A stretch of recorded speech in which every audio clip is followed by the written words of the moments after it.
Boa tarde. Então hoje nós vamos falar sobre nossas metas e objetivos. Por que nós precisamos ter nossas metas e objetivos bem definidos? É simples, porque quem não sabe para onde vai, qualquer lugar serve. As pessoas que não têm metas nem objetivos definidos, elas vivem na verdade à mercê do vento. Para onde o vento sopra, elas vão. Elas vivem à mercê do modismo, por exemplo. Ela está sempre ali fazendo aquilo que está na moda e não aquilo que está dentro dela. Ou seja, vive segundo a opinião e o desejo de outras pessoas. Termina por viver a vida que não é dela, mas sim dos outros. Então nós precisamos traçar metas e objetivos por isso. Acontece muito esse caso, as pessoas terminam indo fazer um curso superior, fazem uma faculdade em uma determinada área e depois terminam trocando, porque não tiveram antes o planejamento da meta e do objetivo bem definido. Mas qual a diferença entre meta e objetivo? É simples, não tem nenhum segredo. Eu gosto de dar o exemplo da escada. Você imagina agora uma escada e os objetivos seus estarão no topo da escada. E as metas serão os degraus, que também podem ser subdivididos. Então o objetivo está no topo da escada e eu vou dividir isso em metas para que eu consiga chegar no topo da escada. Mas isso não é feito de maneira sem planejamento. Há necessidade de ter o planejamento, é claro. E nós precisamos montar o que nós chamamos de plano de ação. Todos nós temos que ter este plano de ação definido. O interessante é que você tenha esse documento.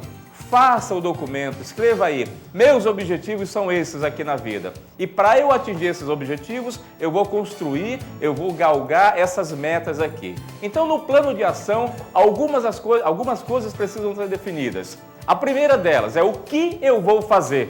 O que é que você vai fazer? Qual é o seu objetivo de vida? Então você determina lá. Depois eu vou dizer quando é que isso vai acontecer. As datas são muito importantes.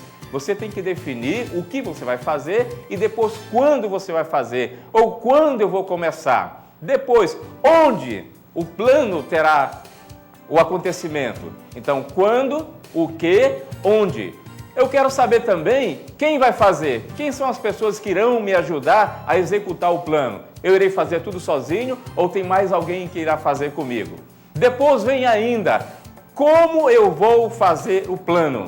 Então, olha só, o que, onde, quando, quem, porquê, como eu vou realizar o plano e, principalmente, quanto vai custar tudo isso. Então, é interessante que você tenha o plano de ação definido. Isso vale para a vida pessoal, vale para a empresa principalmente. Se você tem empresa e você tem objetivos para a sua empresa, é necessário que você tenha esse documento. É o chamado plano de ação. Não esqueça, plano de ação é muito importante porque sem ele, quem não sabe para onde vai, não vai a lugar algum. Então não esqueça o que, onde, quando, porquê, quem, como você vai realizar. E olha só o que interessante, quando eu determino como, eu já entro aqui no planejamento estratégico, que seria o planejamento estratégico, o planejamento operacional e o planejamento tático. Nós vamos falar em um outro programa sobre essa questão aí, como é que eu traço esse planejamento. E o principal, quanto vai custar todo esse meu planejamento. Rogério, é com você. Pois é, Valdez, então é bom ter sempre essa disposição de planejar, né? Isso tem que ser planejado no papel mesmo. Tem que ser no papel, Rogério. Por quê? Porque a tendência da gente é esquecer. A vida ela é muito dinâmica, ela é muito rápida, as coisas acontecem com uma velocidade muito grande. Eu esqueci até de comentar essa questão ainda da rapidez que a vida anda, né? Muito dinâmica. E se eu não tenho no papel, a tendência de eu esquecer e me perder no meio do caminho é muito grande. Eu preciso do mapa. Sem o mapa é difícil a gente conseguir chegar em locais que a gente não consegue, que a gente ainda não conhece, né? É comum as pessoas que fazem esse planejamento conseguirem alcançar os seus objetivos, né? Porque eles, de forma mais planejada, organizada, eles sabem que vão cumprir algumas metas. Agora tem aquele elemento surpresa que aparece, né? Normalmente os obstáculos que surgem do nada e aí você às vezes não sabe como agir ou reagir. Por isso o planejamento é importante, que você tem o plano A, mas você vai ter sempre o plano B para quando o plano A não der certo, você vai fugir e vai correr para o plano B. É importante, muito importante que você escreva. Tem que escrever.